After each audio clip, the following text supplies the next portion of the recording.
గ్రామాల అభివృద్ధి కాంగ్రెస్ పార్టీతోనే సాధ్యమని ఆదిలాబాద్ పార్లమెంట్ కాంగ్రెస్ ఇన్ఛార్జ్ ఆత్రం సుగుణ అన్నారు. ఆదిలాబాద్ జిల్లా నార్నూరు మండలంలో ఆమె విస్తృతంగా పర్యటించారు. మాలేపూర్ గ్రామ పంచాయతీ చిత్తగూడ గ్రామంలో ప్రజలతో సమావేశమై గ్రామంలో నెలకొన్న సమస్యలను అడిగి తెలుసుకున్నారు. గ్రామానికి వెళ్లే రహదారిలో వాగుపై ఉన్న వంతెన గత 4 ఏళ్ల క్రితం వరదలతో కొట్టుకుపోవడంతో సరైన రహదారి లేక కాలినడకను కూడా వెళ్లలేని పరిస్థితి ఉందని గ్రామస్తులు విన్నవించారు. స్పందించిన ఆమె గ్రామంలో అంగన్వాడీ కేంద్రంతో పాటు అంతర్గత రహదారుల నిర్మాణానికి హామీ ఇచ్చారు.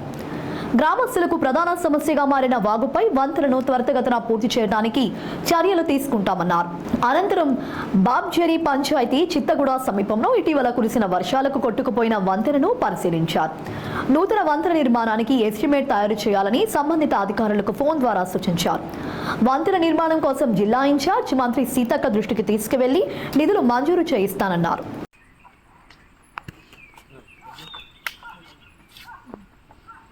ये डिब्बा दबन से दाबुन हम भूषण न था दूसरे पानी आले ये माटी के या पड़ती अरे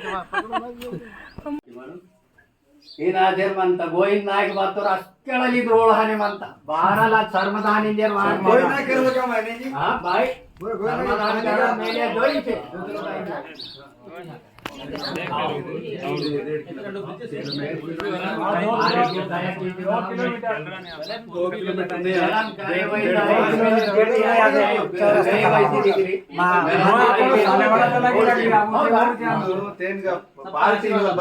काम किया ना मैडम नंबर सपोर्ट किए तो मैडम मावती आदि नंबर सपोर्ट चारों लत मायदल में అంగన్వాడీ బిల్డింగ్ కూడా కట్టిద్దాం. మీ పిల్లలందరినీ చక్కగా బడికి పంపించండి.